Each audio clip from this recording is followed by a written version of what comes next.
উজানের ঢল ও কয়েকদিনের টানা বৃষ্টিতে ফুলে ফেপে উঠেছে তিস্তা।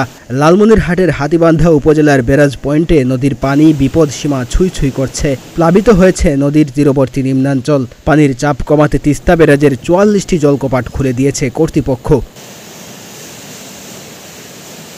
চলতি বছর দফায় দফায় বন্যায় সর্বশান্ত উত্তরাঞ্চলের মানুষ।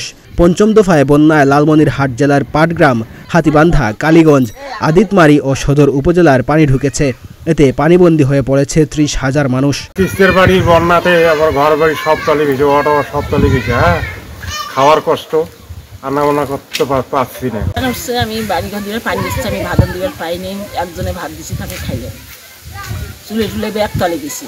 ৩ দিনের যে বৃষ্টি হয়েছে, তিস্তার পানি বাড়ছে, ফসলের জমি সব পানির নিচে তলিয়ে গেছে। ফসলের জমিগুলো তাও হয়ে যাচ্ছে, ডুবি চলে যাচ্ছে। এখন এইভাবে অনেক কৃষকরা মারা যাবে, ক্ষয়ক্ষতি হয়ে যাচ্ছে খুব। স্থানীয়রা জানান, দ্রুত বন্যা পরিস্থিতির অবনতি হচ্ছে। ক্ষতিগ্রস্ত হয়েছে ফসলি জমি ও মাছের ঘের। দেখা দিয়েছে খাবার ও বিশুদ্ধ পানির অভাব। জেলায় বন্ধ রয়েছে ১৯টি প্রাথমিক বিদ্যালয়ের পাঠদান। যত জমি আছে ধান ক্ষেত আছে সবগুলা তলিয়ে যাচ্ছে। এই অব্যাহতি যদি পানিটা থাকে তাহলে এই আমাদের যে কৃষকরা আছে তাদের অনেক ক্ষতি হবে। আমরা ত্রাণ কোনো কিছুই চাই না। আমাদের তিস্তা মহাপরিকল্পনাটা বাস্তবায়ন করা অতি জরুরি এবং এটা প্রয়োজন আমাদের এলাকার জনগণের। আবার নদী তো প্রতি বছরেই একটু একটু করে ভাঙতেছে, এবং এমনি তো আসলে পুরো গ্রাম বিলীন হয়ে যাবে। পানি উন্নয়ন বোর্ড বলছে, আগামী ৪৮ ঘন্টার মধ্যে বন্যা পরিস্থিতির উন্নতির আশা করছেন তারা। সেই সঙ্গে পানি নামার সময় ভাঙন ঠেকাতেও নেওয়া হয়েছে প্রয়োজনীয় ব্যবস্থা। বন্যা পূর্বাভাস এবং সদরঘাট তথ্য মতে আগামী ২৪ ঘন্টায় দেশ এবং উজানে ভারী বৃষ্টিপাতের সম্ভাবনা একেবারেই কমে গেছে।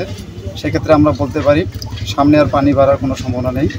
এবং আগামী ৪৮ ঘন্টায় আমাদের যে এখন আপনারা জানেন কাউনিয়া পয়েন্টের সমস্যার মধ্যে আছে, সেটাও আর আশাটা দিতে আমরা ২৪ ঘন্টায় নিচে নেই। আপনারা একটা সুন্দর কথা বলছেন, পানি বাড়ার সাথে সাথে যে কমার সাথে সাথে ভাঙন দেখা যায়। আপনারা ইতিমধ্যে জানেন যে সব অধিক ঝুঁকিপূর্ণ জায়গাগুলো আমরা জরুরি আপৎকালীন কাজের অংশ হিসেবে কাজ করেছি। নদী ভাঙ্গন ও বন্যায় ক্ষয়ক্ষতি কমিয়ে আনতে দ্রুত স্থায়ী পদক্ষেপ চান লালমনিরহাটের তিস্তাপাড়ের মানুষ। ডেস্ক রিপোর্ট, প্রতিদিনের বাংলাদেশ।